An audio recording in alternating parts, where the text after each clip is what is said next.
I'm TJ Rowe. You see me in such fine quality epic chemistry educational videos as molecular formulas and molecular weights. What's the connection? And molecular formulas, they have a mass? Today we're going to be looking at, given the empirical formula and the experimental molar mass, we're going to determine what is the molecular formula. That's what we're shooting for here. And in this case here, we're made a quick reminder of empirical and molecular formula. If you don't remember that, check out my video comparing empirical versus molecular formulas. Okay, that is on another video. Also on YouTube, by the by. So here's our empirical formula, CH. Oh, that sounds exciting. So one carbon, one hydrogen together. And our experimental molar mass, so they did this stuff in the lab, you know, mixed test tubes, burn things, you know, things like that. And they determined that the experimental molar mass is 130.2 grams per mole. Aha! So now the question is, well, what is the CH? Is it C2H2? Is it C4H4? Is it C10H10? What is it? How do we go there? It's not that bad. It really isn't. So let's take a look here.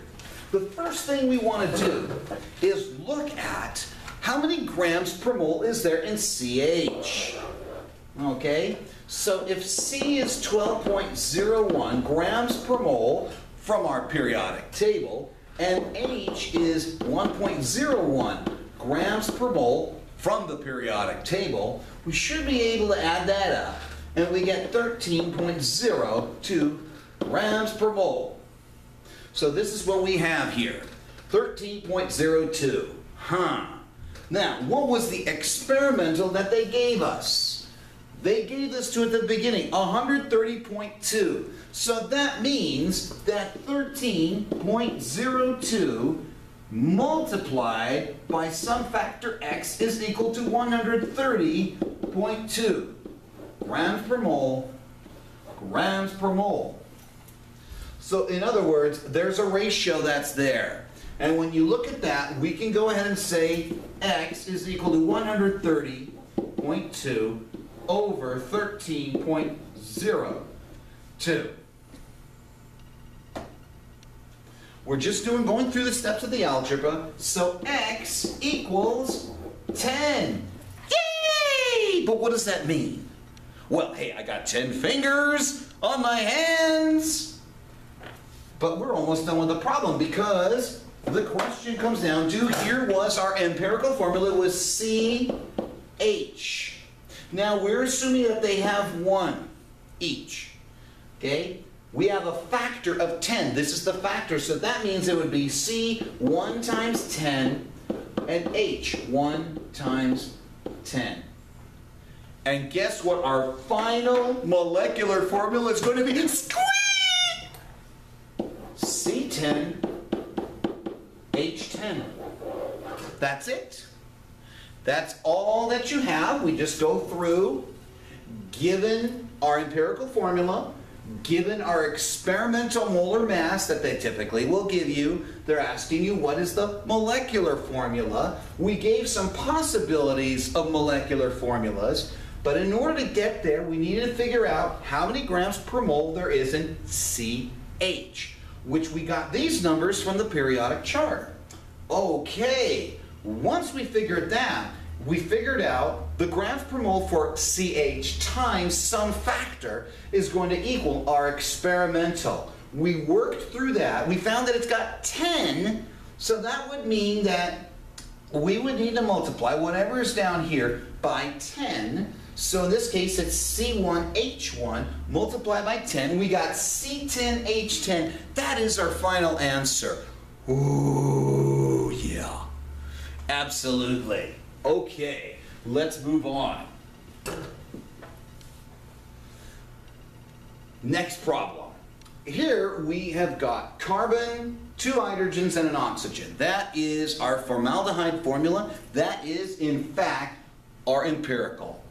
We have an experimental molar mass of 180.18 grams per mole. So we need to know what the numbers are here. We know that the hydrogen is going to be 2 times whatever these numbers are. Okay? So how do we go about this? We need to figure out the grams per mole once again. So our carbon is 12.01 grams per mole.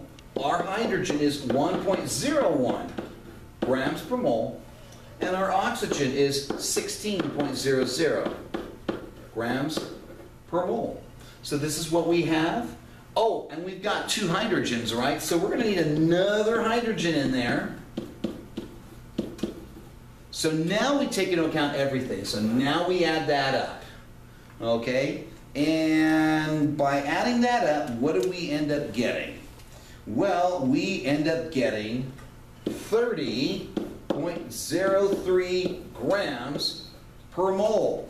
So that is our CH2O. Now that we have that, we have our experimental that they gave us at the beginning of the problem, right here, 180.18.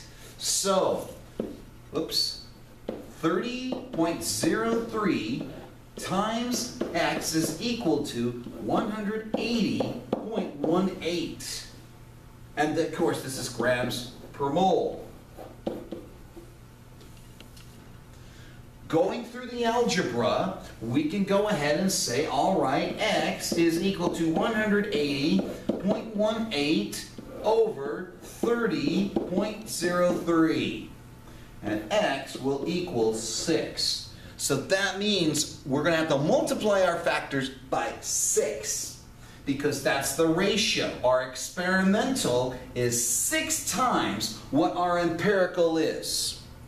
Now, that should be a big clue as to what is it going to look like, because we have C, H2, and O. That's our empirical. But we now multiply that by 6 because that's the ratio we're looking for, ladies and gentlemen. And guess what?